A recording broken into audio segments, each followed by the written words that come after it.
This episode is brought to you by JCPenney. Yes, JCPenney. And if you've been there recently, you know it's the place to go for jaw-dropping looks at brag-worthy prices. They've got something special for every style and budget, not to mention rewards and deals that make finding those hidden gems even sweeter. If you already shop JCPenney, you're already in on the secret. But if not, it's time to ask. Wait, am I sleeping on JCPenney? Shop jcpenney.com. Yes, JCPenney. This episode is brought to you by LifeLock. Between two-factor authentication, strong passwords, and a VPN, you try to be in control of how your info is protected. But many other places also have it, and they might not be as careful. That's why LifeLock monitors hundreds of millions of data points a second for threats. If your identity is stolen, they'll fix it, guaranteed, or your money back. Save up to 40% your first year. Visit lifelock.com/podcast for 40% off. Terms apply. This is Optimal Health Daily, Nutrition Triggers and Tips, Part 1 by Nia Shanks of niashanks.com. And I'm Dr. Neil, your very own personal narrator. Happy Monday and welcome to another edition of Optimal Health Daily, where I read some of the best blogs covering health and fitness, just like an audiobook, and always with a bit of my commentary at the end. Now, we have a bunch of shows narrating blogs. Just search for Optimal Living Daily to find all of them. Now, today's post is a bit longer than what I typically narrate, so whenever that happens, I'll read the first half today and then finish it up for you tomorrow. So with that, let's get right to the first half as we optimize your life. Nutrition Triggers and Tips, Part 1 by Nia Shanks of niashanks.com. A while back, I asked what information people wanted and needed most to help them achieve their goals, and the answer was overwhelmingly nutrition. That is what I'm going to discuss today through a mishmash of random nutrition thoughts, including information on eating triggers and additional helpful tips. My truest hope is that it helps you in some way. Note, I am not a doctor, dietitian, or nutritionist, nor do I play one on the internet. I'm providing you with information that has worked for me and my clients. This is not medical advice.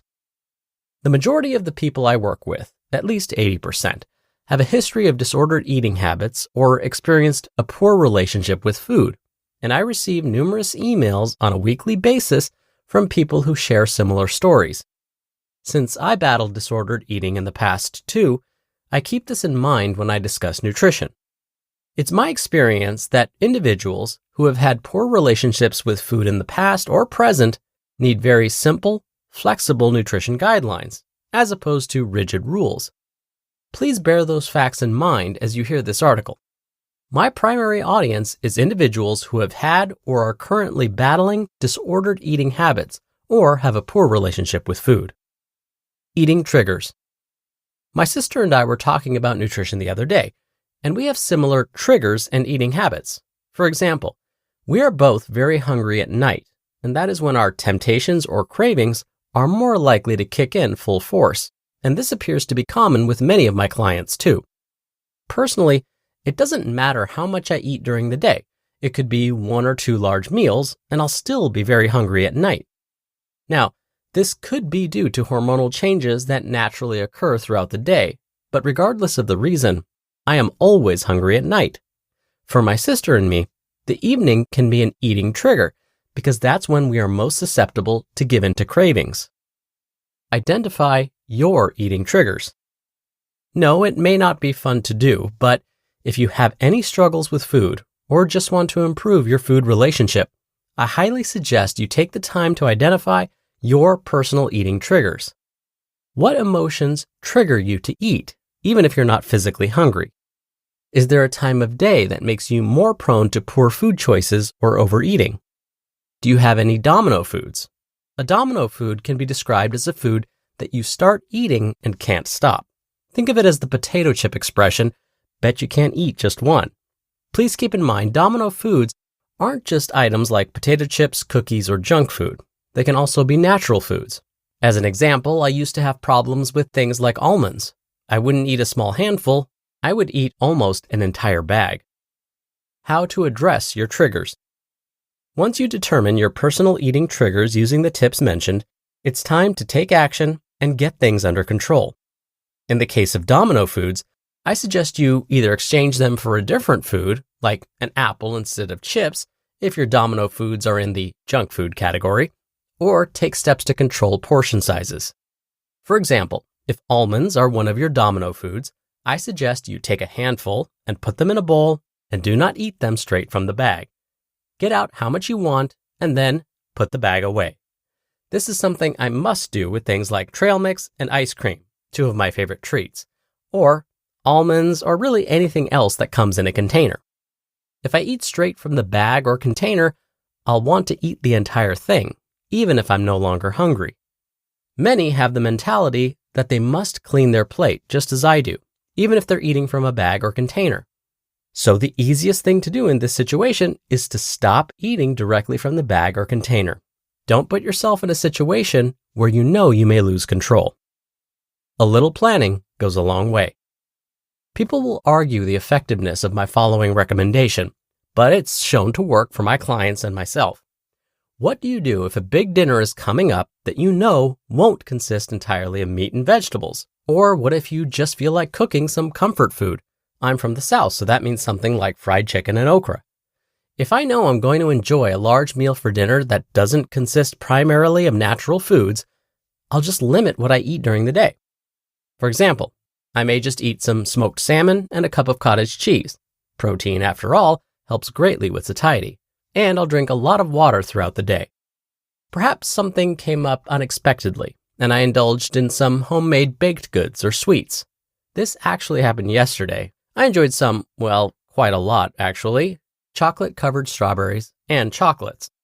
As a result of my overindulgence, I'm fasting today via the eat, stop, eat method and drinking a lot of water. It's really not that hard. People overcomplicate things, and I've definitely been guilty of this myself in the past. If I ate some cookies or went out to dinner and ate something that wasn't the healthiest choice, I would be riddled with guilt. Now, I simply eat less the day of or after, usually with fasting. I know this sounds insane to some people, but it works. And the best part, it's incredibly easy and stress-free. Please note that fasting is not some form of punishment.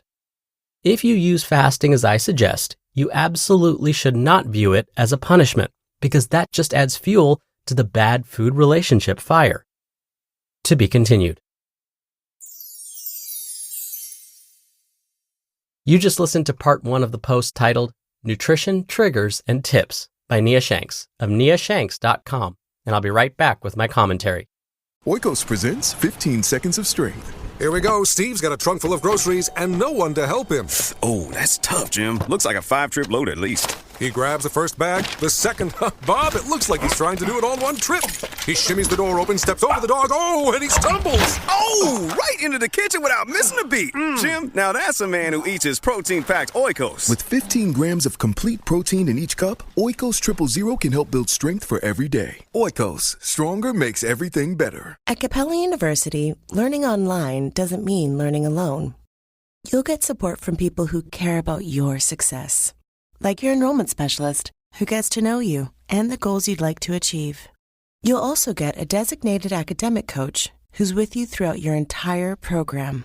Plus, career coaches are available to help you navigate your professional goals. A different future is closer than you think with Capella University. Learn more at capella.edu. Dr. Neil here for my commentary. I want to go back to today's author, Nia's suggestion to stop eating directly from the bag or container. This is so simple but really effective. There are many studies that have shown that portioning our food in advance changes how much we eat at a time. Multiple studies have found that when we use smaller cups, plates, bowls, and even smaller utensils when we eat, we tend to eat less. And here's the really cool part. Even though we may eat less while using these smaller cups, plates, bowls, and utensils, we feel just as satisfied as if we had used our usual sized servingware.